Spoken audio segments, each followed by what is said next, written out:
大家好，欢迎，我的名字叫沈龙燕，我们是负责安永中国业务的，欢迎大家来参加此次我们的线上活动。一会儿呢，我们有3个嘉宾在谈关于就是智利目前的一些税务啊、财务方面的一些情况。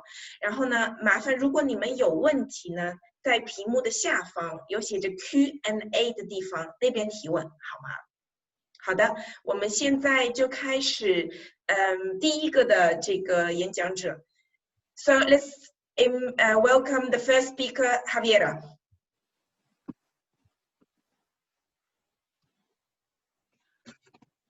Hello, everybody. Thanks. First of all, thank you all for joining us today in this webcast in which we will share some context about Chile. Political, social, some investment key factors and interesting things that we have put together to give you an idea what's happening in Chile and what we think could be of interest for you. My name is Javiera Contreras. As Long Yang introduced me, I am a partner in the tax team, and I will attempt to take you through some of the most important political and social things that have happened in Chile in the last 6 months. So let's start. These are the speakers that will be here with you today. Each of them will introduce themselves later on. Instructions, I think, were already provided by Long Yang. So let's start. So I think that to understand what is happening in Chile today, we really need to start in October last year. As you know, we had very serious social riots. And why were these initiated? I think that is really important to understand. So just a very brief review of what Chile has been. So as you all know, Chile has been known to be like the star of the Latam region because its economic stability, its political stability, its GDP and investment constantly increasing, and so a very attractive country for investment. However, there is a certain group of people, an important sector of Chileans that are not aligned with what is happening in Chile. They think that there is too much inequality, economic inequality, that not everybody has the same opportunities, and that has been building up for the last years, and it suddenly exploded last year. So what were the main reasons for this social explosion? First of all, fair income. So 50% of the population receive a monthly salary that is less than around $3,000 US, right? So that is really low in Chile. 72% of the country's wealth is held by the 20% of the richest. So there's a big part of our country that are really not accessing that economic wealth that Chile has been obtaining. There was a crisis in the public health sector. There's lack of resources, professionals, infrastructure. So everybody that is in the public health sector do not receive the health attention that they need. Also, pensions are very, very low because our pension system was thought out initially in a way in which the young people need to be working and generating savings for the future. But there's gaps in the savings, the system doesn't work well. At the end of the day, old people are not receiving the pensions that they need. Quality of education is really poor in the view of many. Public education is not good, so you need to pay a private school for your kids to be well educated. Many people cannot access that private education. Cost of living, tariffs increasing, basic necessities like electricity, gas, water, highways, is something that has turned very expensive for an important sector of our country, and therefore they are not happy, right? And lastly, and maybe most importantly, cases of corruption and collusion. So corruption in cases of politics, military, police institution. There's collusion in certain industries, that known cases of very important economic groups. And there's also been arrangements with the Chilean IRS regarding tax waivers or rebates for large companies without a clarity of the legal reasons of why that occurred. So all of this is the context of why this started, this inequality, a sensation started to build up.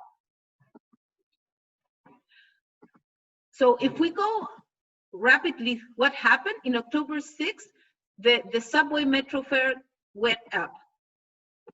In October 7, students studying fare evasion, and there was a very poor communication from the government regarding that. And October 18th, in broad daylight, students stopped the normal working of the subway, and that night 74 subway stations were all burnt.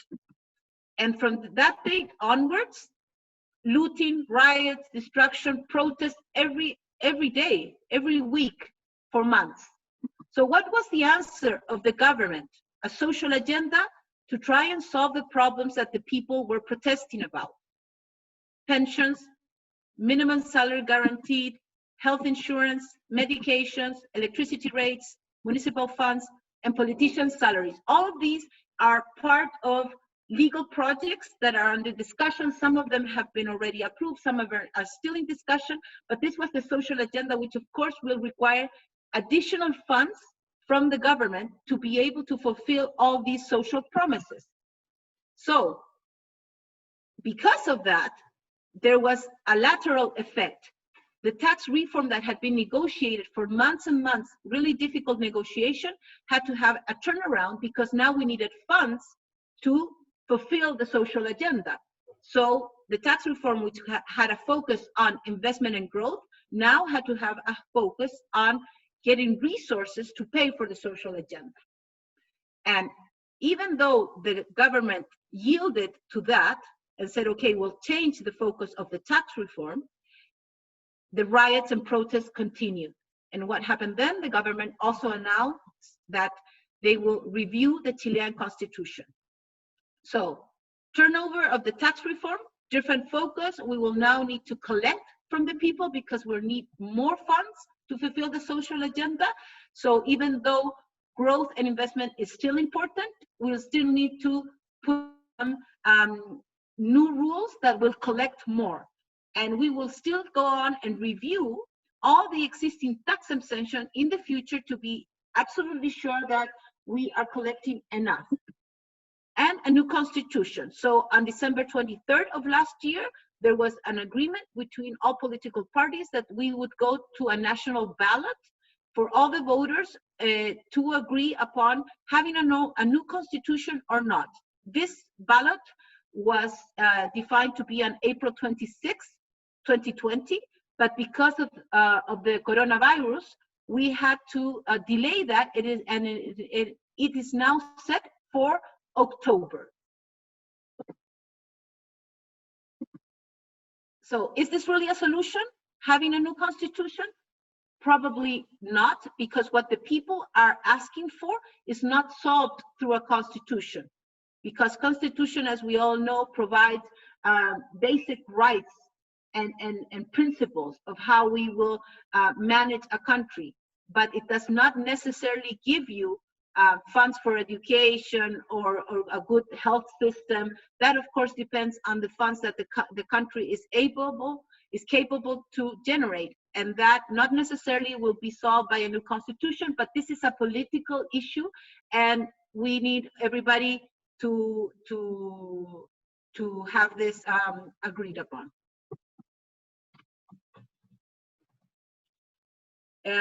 Okay, so now. Coronavirus, as you know, hit us in March, and in March we had the first cases, and we are totally locked down now, and we have almost 150,000 infected, and 2,000 people are dead. So this is still, we are totally locked down until Friday this week, and probably this will continue, right?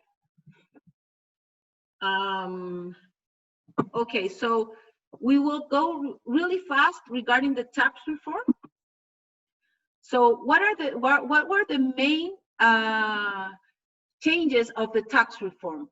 So basically, there's now one main regime for everybody, which is the semi-integrated regime, where there is a corporate tax rate of 27, and then there's final taxes paid, whether it's final taxpayers in Chile or foreign, only upon distribution. So taxation can be depending if you are in a country with a tax treaty or not.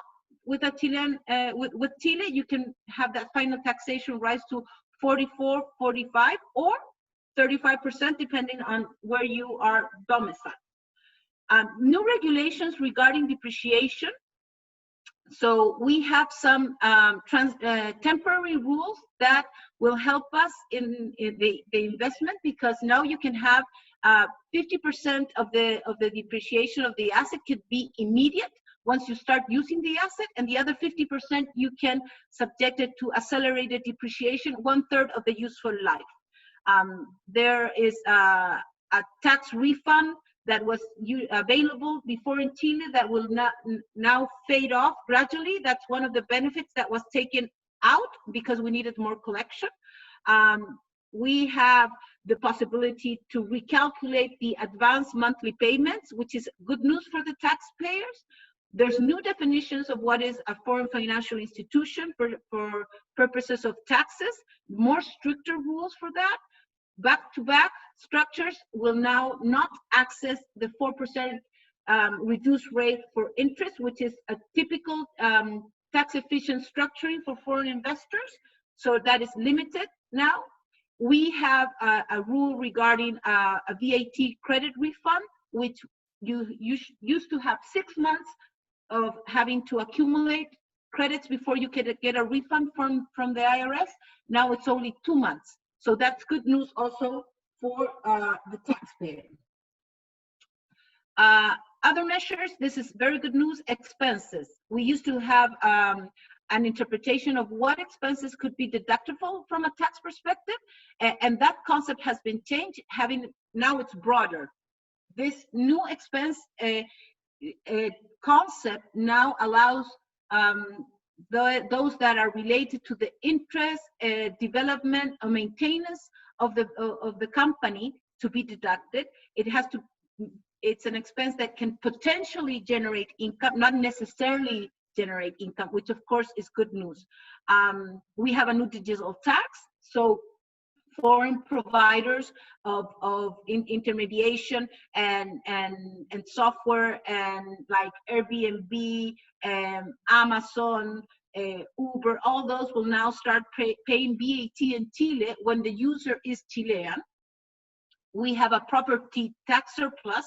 These two are clearly collection driven, right? So property tax surplus, now real estate that exceeds certain amounts will have to pay every year, and that is on top of property taxes that we already had.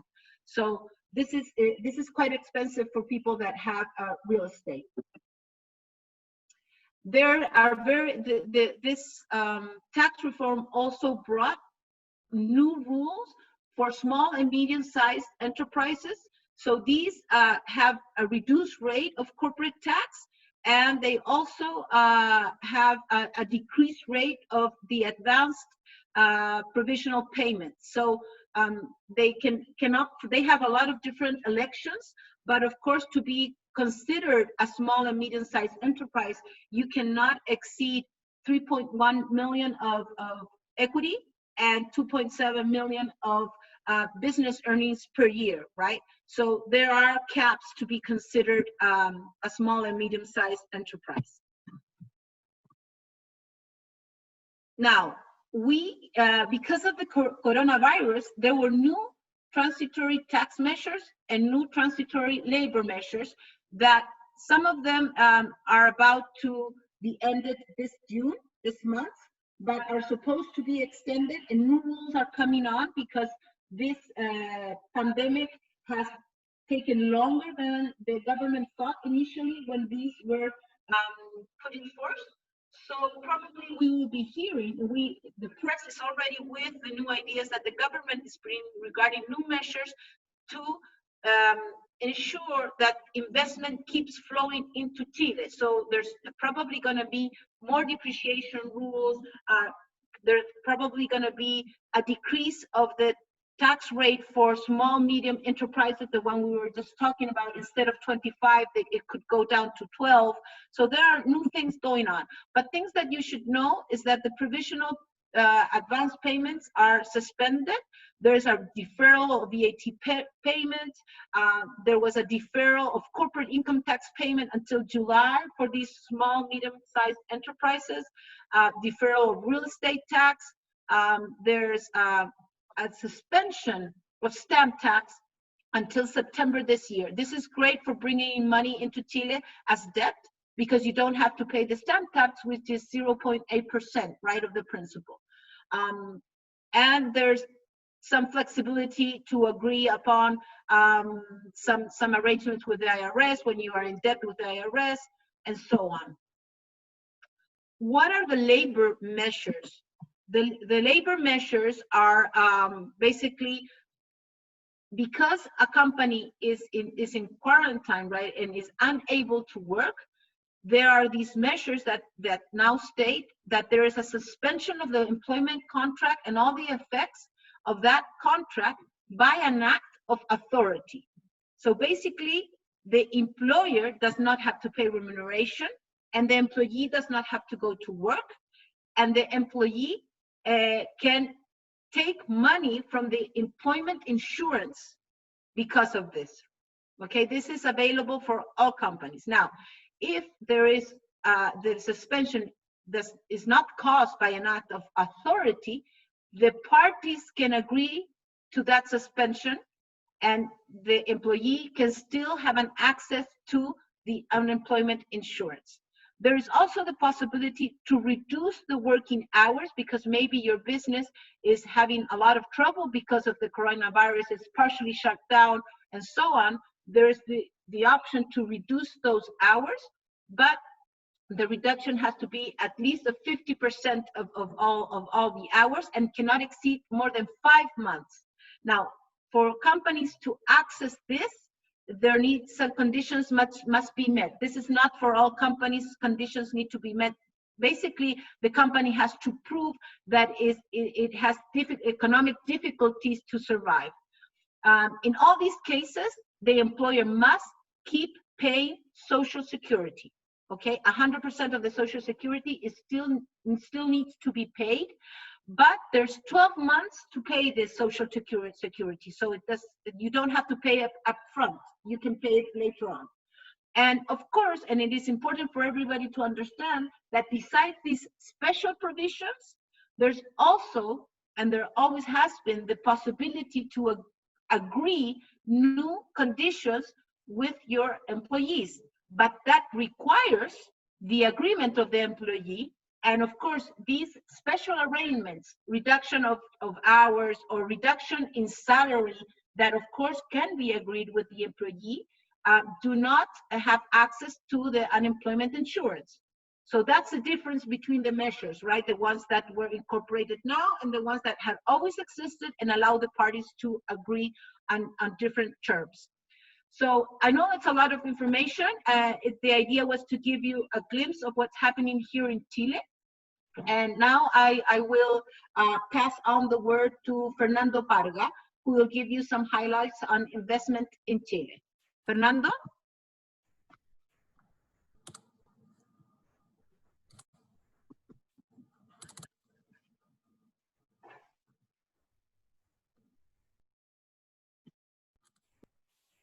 Hi, thank you, Javiera. My name is Fernando Parga. I'm the corporate finance partner in EY. And I will talk about current investment environment and potentially attractive sectors in Chile. So despite the economic consequences of the pandemic, in the first 4 months of this year, Chile has received more than $7 billion in foreign direct investment, according to the preliminary figures released by the Central Bank of Chile. So this represented an increase of 35% on the same period in 2019, when the inflow reached around $5.3 billion. This reflects the resilience of the activities of overseas companies in Chile. So why invest in Chile? Invest Chile, in its February report, indicates 6 reasons to invest in Chile. In first place, we have the ongoing leadership. So the competitive edge and solid economic foundation make Chile first South American economy to be part of the Organization of Economic Cooperation and Development. According to World Bank governance indicators made by the World Bank, Chile is first rate in most aspects.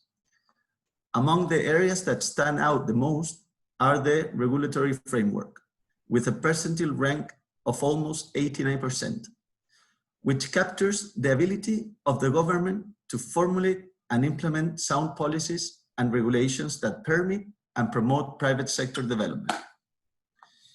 In second place,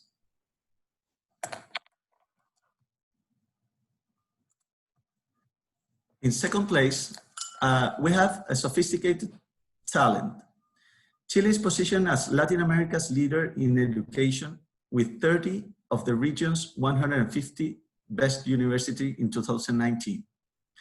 Chile facilitates the arrival of overseas IT professionals and specialized technical for the global service sector with a Visa Tech talent attraction program launched in July 2017. On the other hand, we have an entrepreneurial environment. Chile is internationally recognized for its pioneering entrepreneurial ecosystem, ranked first in LATAM in the Global Entrepreneurship Index. Startup Chile, an example of this, launched in 2010, has effectively sponsored 1,600 companies from 85 countries, creating $1.4 billion in net asset value. Between 2013 and 2019, more than 450,000 enterprises have been created with the company in a day system, where entrepreneurs with at least temporary residency in Chile can create a small business through the Ministry of Economy's website at zero cost. Chile is also a trendsetter. Chile has created ideal conditions for the future clean energy and leads the fight against climate change in the region. Mercer 2019 Global Quality of Living ranking rates Santiago as one of the 3 best cities to live in Latin America. Also, according to the 2019 Climate Scope report published by Bloomberg NEF, Chile took 2nd position in the global ranking after India. Also, Chile is considered a Latin American hub. Integration and technology have allowed Chile to become an entrance door to the Pacific Alliance. Chile has signed free trade agreements with 64 countries, also international agreements and treaties to avoid double taxation with 32 economies. Chile has special trade tariff with 86% of the global GDP, meaning that it can access and reach to 4.3 billion consumers. Finally, it is good to remark that Chile is not only business. Chile is a must-see destination for adventure tourism in the region, leading 5 years in a row. In addition, the city of Valparaiso was recognized as the leading cruise port in South America, and this year, also Chile will be shelter of 70% of astronomical infrastructure worldwide. Some of the incentives for investment granted by public institutions will depend on the purpose and the stage of the business. We have incentives to set up a company, or for innovation, or to develop talent. For example, in pre-investment stage, investor can access to a co-finance of pre-investment studies. Financing is up to 70% of the cost of feasibility studies with a maximum of $250,000. Then, in an implementation stage, there is also available co-financing for investment projects which generates positive externalities. The incentive supports the purchase of fixed asset, productive infrastructure, and or working capital. Also, there is a program for investment and working capital guarantees that is intended to improve the access and funding conditions for companies developing an investing project or requirement working capital. Guarantees are granted to lending institution by the Chilean Economic Development Agency or CORF. Regarding VAT exemption, projects that involve an investment of at least $5 million can apply for a tax credit with regard to capital goods imported. There is also tax credit and grants for projects in North and South remote areas. In relation to innovation, incentives, there is R&D tax incentive that allows a reduction in the income tax of 35% of the investment in R&D. It also allows to consider the remaining 65% of R&D investment as required expenses to deduct income taxes. On the other hand, there are business technological innovation program subsidies related to the innovation in product and process for amounts that range from $90,000 to $500,000. Regarding talent initiatives, Chile counts with Visa Tech Talent Attraction Program. This initiative seeks to speed up the process of obtaining a work permit with a maximum period of 15 working days. The aim is to facilitate local and overseas companies in technology services and related sectors to hire the specialized human capital required to foster and expand their projects in Chile. Also, there is a training tax franchise that is an incentive for companies that invest in training their human capital, which is deducted from the amount to be paid from their taxes. The maximum annual amount is 1% of the taxable salaries paid by the company in the same period. There are different initiatives in public-private partnership available, which focus on information technologies, global services, creative industries, language training, among others. Regarding opportunities and challenges, EY annually carries out a study and survey related to the M&A industry at global, Latin America, and local level. More than 2,900 executives from around 14 different industries were interviewed. The data presented corresponds to study number 22 and considers the implication of current health crisis in the executive decision now, but also what are the future plans to cope with this crisis.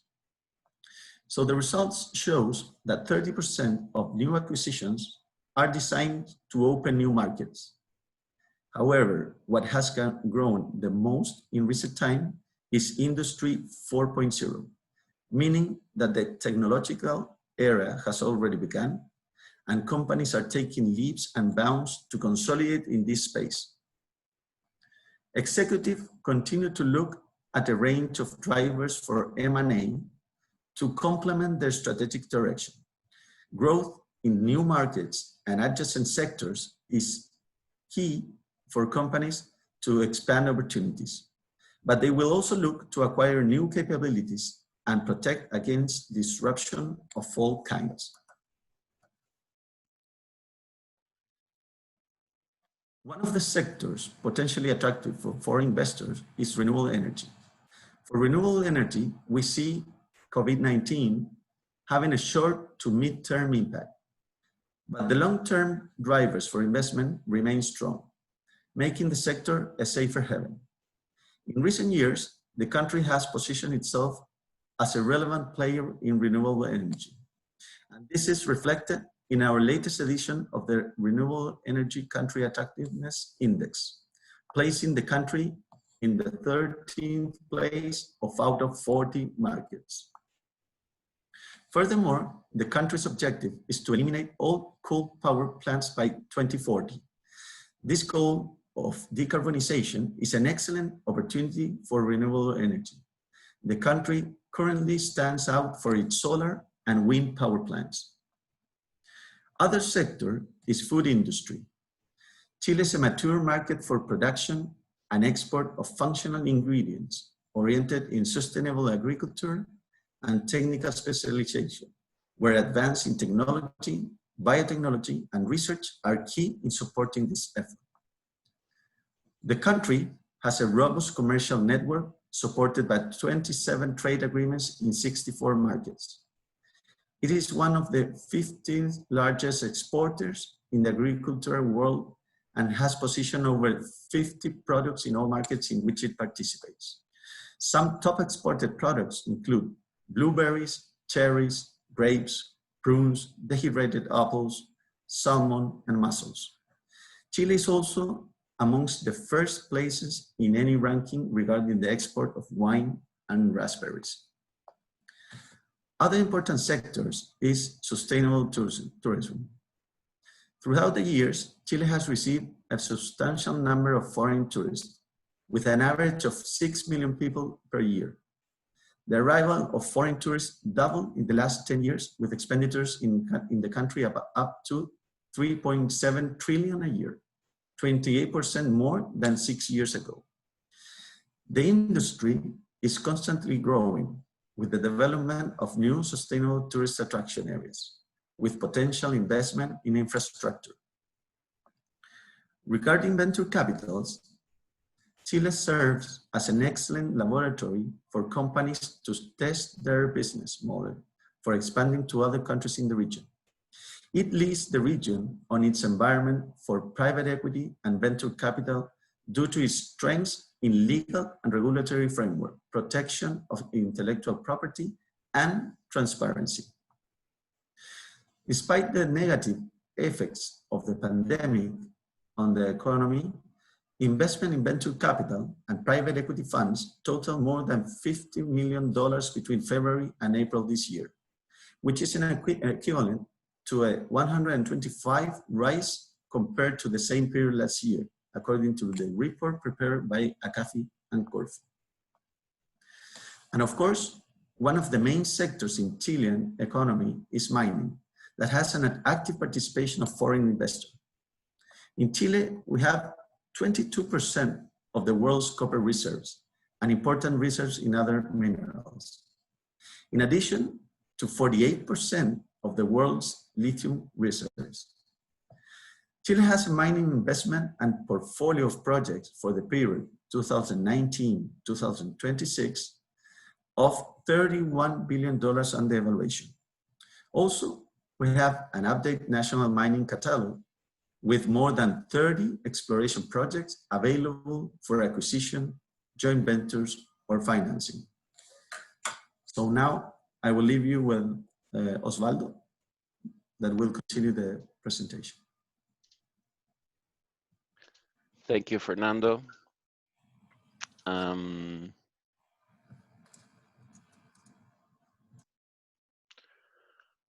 Okay, so my name is Osvaldo Travieso. I'm executive director in EY Chile. I'm in charge of the digital transformation practice here in the country. And I will be taking the point of what hasn't changed, what's still the same, and what are we seeing in the companies that are helping them to grow and survive during this crisis. Let me also take the moment at the beginning to thank you all for being in this call, and thank you for your leadership in these hard times. Being a business leader in this period of time, it's more important than it has been ever. And we really appreciate the effort all companies and business people are doing to sustain our economy and to help people to drive through this crisis. So entering the subject, normality as we used to know it will probably take a long time to come back. And we have to drive these times. This has been seen as a huge challenge for all companies. The shock has been great. But I want to focus on the things that we know, the things that hasn't changed, the things that make us feel more safe. And EY developed a framework to address this thing. It's a resilient framework for companies. And it's based on the concept of what to do now, what to do next, and what to do beyond. But I want to focus for now in the now. What companies are doing right now in Chile to survive the crisis and to drive through the crisis. And I want to thank the EY team for providing me with this beautiful Chinese word for crisis. The beautiful thing is that it's composed by two different concepts. One is danger and one is opportunity. And I will try to convey you through this talk that actually there is a lot of opportunity inside this crisis. What hasn't changed? What hasn't changed is even when the things that are happening, it's a huge change in the way we used to work. If you think about it hard enough, it's just another change. And we know how to deal with change. We have been dealing with change in our companies for a long time. And we have a frame, we all have a frame to deal with this. We can reassemble our processes. And every time we do this, we always are guided by the same principles: people, process, and technology. I will drive through these three key aspects, but I will deep dive in technology because it's probably the more challenging to understand what are companies doing at the technology level to drive through the crisis. So, but let me start with, of course, the most important one, which is people. What are we seeing companies are doing regarding people? People are going through tremendous stress in these times. Job is not sure. You don't know if your company will survive through the crisis, and people are under tremendous pressure. Work practices has changed. People are working from home. There is a lot of uncertainty. And this is a time for leaders. This is a time for the leader to really, really lead and lead with values. If leaders in companies are not putting their people in the first place, there is something wrong with this company in the very short term. Talented people wants to work with resilient leaders that communicate assertively and that somehow help these people to drive through the crisis.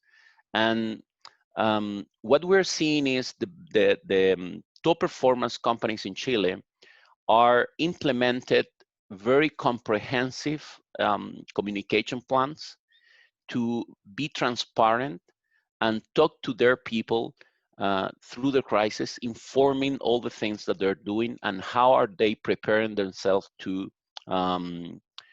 deal with what is going on. And this has to start with the leaders. Now, I think one of the good news in people for China and for China investment here is that this new way of work actually present a huge opportunity for everyone. If you think about it, I used to work with people in Chile. I do projects here in Chile, and I used to work with people that were near me. But right now, I'm working at home, and everyone is working at home. And people, all the workers became faces on the screen.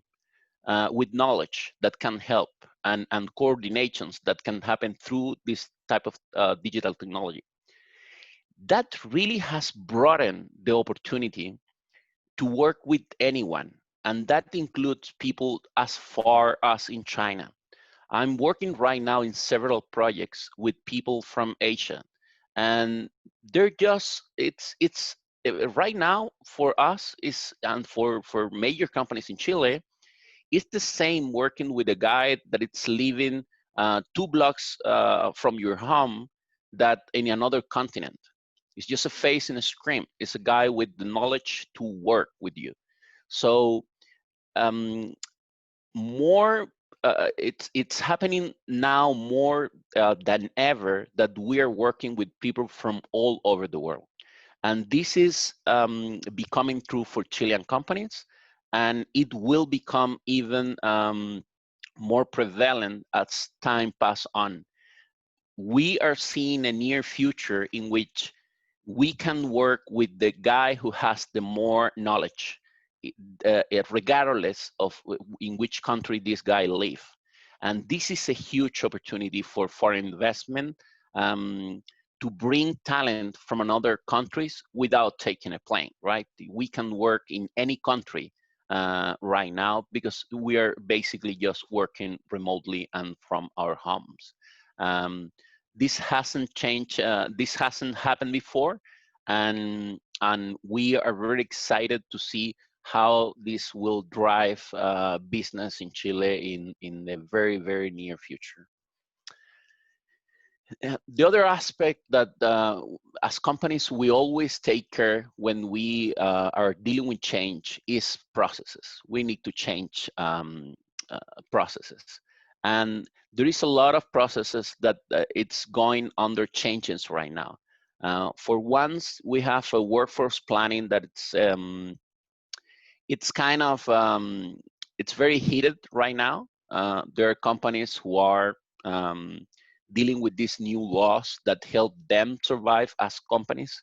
And in order to facilitate that, the government has put in order these laws that the previous speakers mentioned that allowed companies to easily try to negotiate with their workers and take some protection to their workforce. But this has to be planned, of course, and the regulations are changing like very rapidly. So probably the legal issues around labor has to be really taken care if you are running business now in Chile. And many companies has to keep working in physical places, and a lot of technology has been developed to address the problem of how to get the people working in some physical space when there is danger of acquiring the virus, right? But again, I want to mention this is only process changes and probably some investment in technologies and you know, putting focus on this.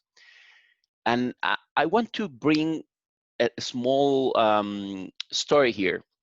A while ago, I was in a meeting with the current president of Chile, Sebastián Piñera. He was not the president at that time, and he gave me this story.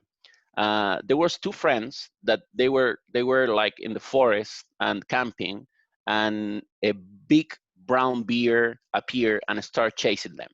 So these two guys start running, and one of them is trying to get rid of his backpack. And the other guy said, even if you remove your backpack, the bear is faster than you. And the guy replied, I'm not trying to be faster than the bear. I'm trying to be faster than you. It's a cruel joke, but it proves a point.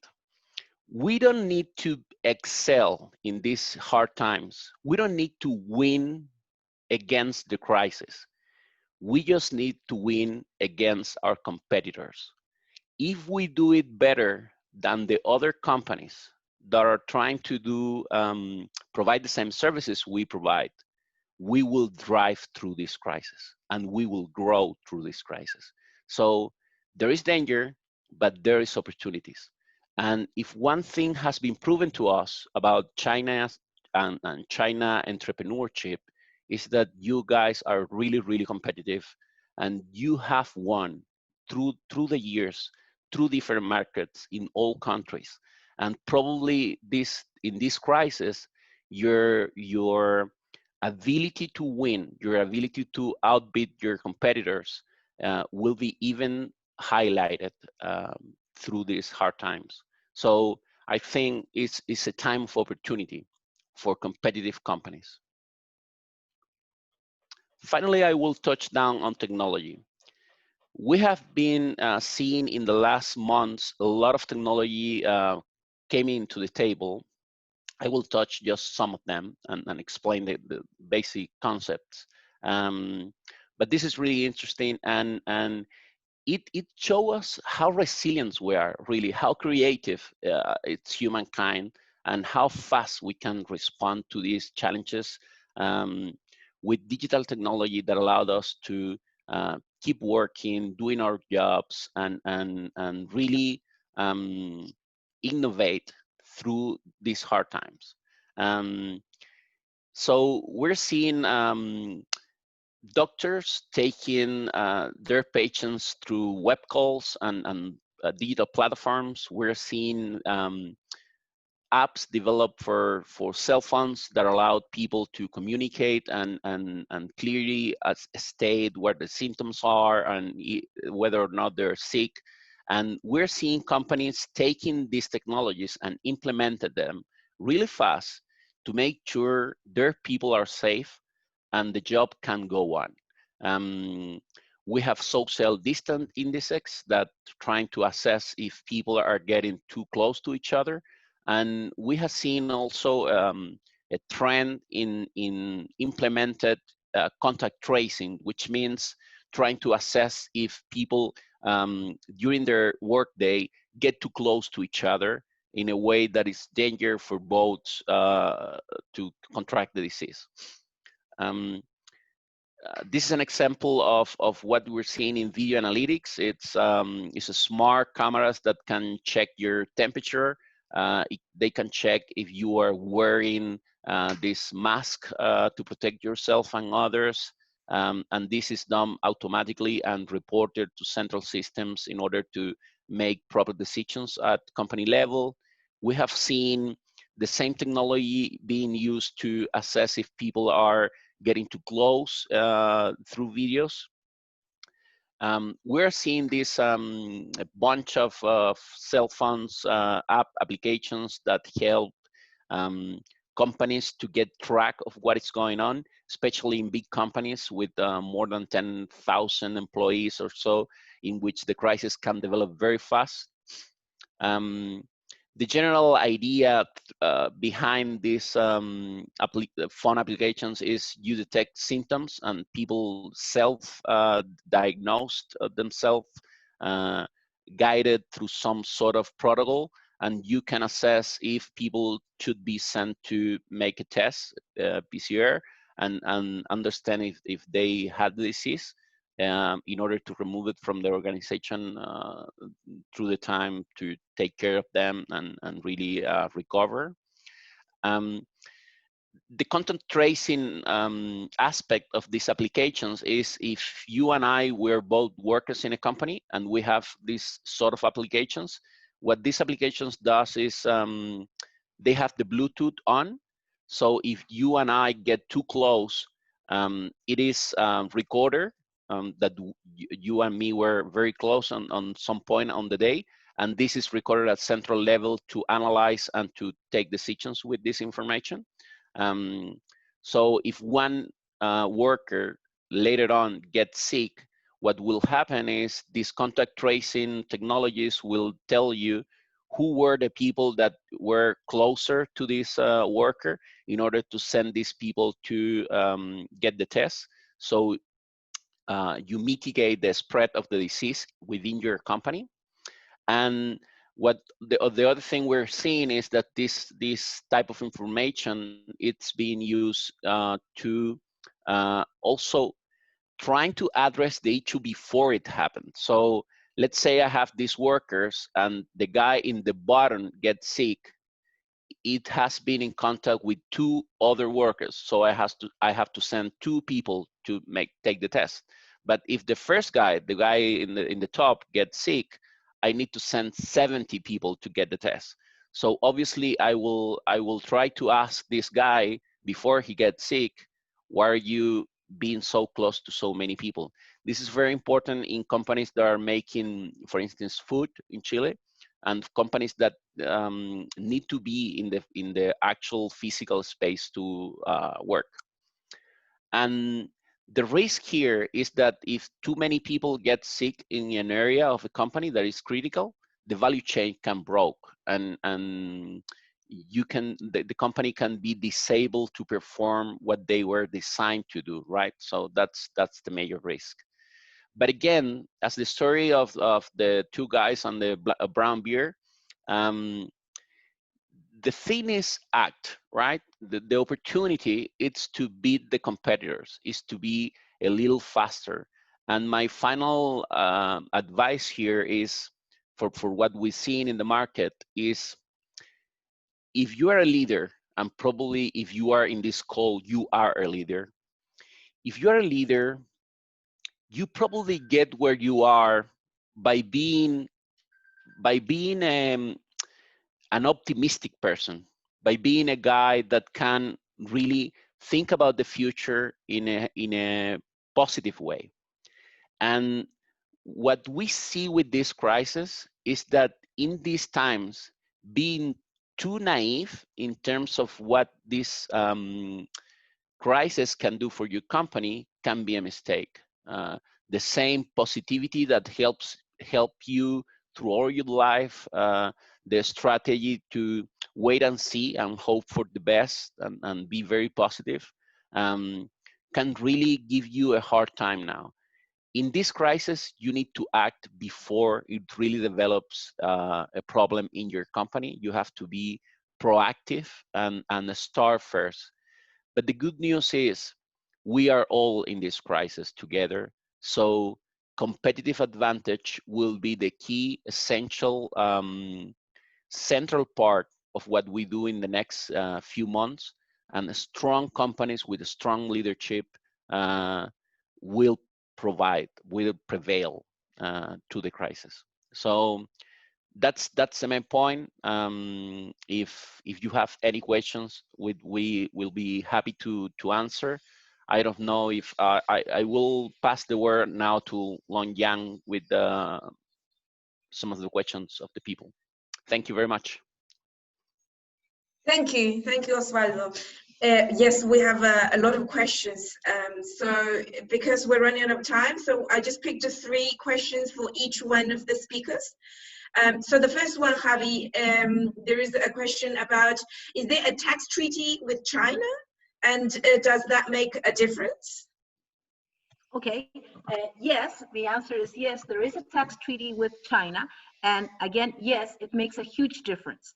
As I explained very briefly in my presentation, the fact of having a tax treaty will allow the foreign investor to get full credit for the corporate tax paid by the operating entity here in Chile. Therefore, the overall tax burden will be 35 as opposed to 44.4. And that is a huge difference, right? Now, that does not mean that there are not other benefits coming from the tax treaty. There are business profit article, there are interest, there are reduced rates for royalties. So you need to look through. There's lots of tax treaties with Chile, so each one has particularities, but there are reduced rates. Rates can even go to 0 for, let's say, management services or technical services sometimes. But most of all, the dividend distribution will get full credit for the corporate tax paid here in Chile. That is a huge advantage. So that is not to say that you cannot also plan to take the profits out of Chile through related debt, paying interest, not through back-to-back structures. As I said, those are now cannot access that reduced rate, but there are other intra-group funding structures that could work. So the invitation is to plan ahead, to stay focused on what you want to do with the profits that you generate in Chile? Will you invest them in the Latam region? There are other strategies if that is the case, or are you going to bring those funds back to China? And those are the questions that you need to ask yourself and design the investment structure adequately for the purpose that you want. So that is my advice. Perfect. And I have a question regarding investment, Fernando. The question is, how does Chile perceive the Chinese investment, and what is the most active industry, for instance? Yeah, so right now we have seen a lot of Chinese investors coming to the country and Chinese investment in the last years, and it's very well received. So we understand that we have some cultural difference that we as Chilean have to understand, and to be like more comprehensive of those differences, to be able to have more business in join with the Chinese investors. But we see with very good eyes all Chinese investment. As I said in the presentation, China is one of the first, the best aliens for our products and exporters. So, and also regarding the second part of your question, the main sectors that we are seeing a lot of activity right now is renewable energy. So there are a lot of ongoing transactions and ongoing deals in that sector, because as I said in the presentation, the plan of the government to decarbonize the system gives a lot of opportunities to solar and wind projects and other renewable initiatives in the market. So there's a lot of different deals in those sectors, that are ongoing right now. Thank you, Fernando. And Osvaldo, great story on the Outrun the Bears. I've got a question for you here. It says, what is the main difference between what's happening in Chile and what has already happened in China regarding of the COVID-19 from the perspective of the market and consumers? Oh, great question. So I think there is one main difference that will play a big role here, and I cannot explain why the difference happens, but I can observe the difference. When the crisis started in China, the government assessed what the confidence of the market was, how confident they were in recovery. And Chinese people were really confident. Things will go well. They were really thinking things will get better. And that confidence really helped them. If we see the numbers in China, the markets are really recovering really fast. The industrial index are really recovering, and that's great. And that's probably for the resilience of the people, right? They were confident in the future, and they act and work and consume as confident. Now, if you see Europe, the confidence in China was something like 93%. 93% of the people believe things will get better really fast. And if you do the same question in Latin America and in Europe, the confidence was 7%.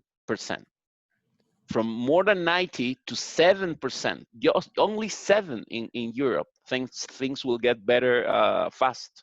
So confidence is really low in Latin America and in Europe, and that will have a part in how markets develop, of course. So it's not that great for our hopes to the future, but I think companies are really creative. I think society it's getting better, are understanding how resilient they are, and I'm confident. I'm in the 7% of the people that are really confident on the future. I'm sure we will be fine. We will drive through this. We have done a deal with other crises, and I'm sure with talented people, we can go through. Absolutely, just like you said about the Chinese word of crisis, this is definitely the challenges we're facing, the danger we're facing, but of course, more opportunities to come. So thank you very much, all the three speakers and all our participants. And we hope to create our next series of our webcast, more interesting topics in different industries, and of course, maintaining our relationship with the Chinese community. Thank you very much. Thank you. Thank you. Thank you all. Thank you. Thank you all. Bye-bye. Bye, thanks.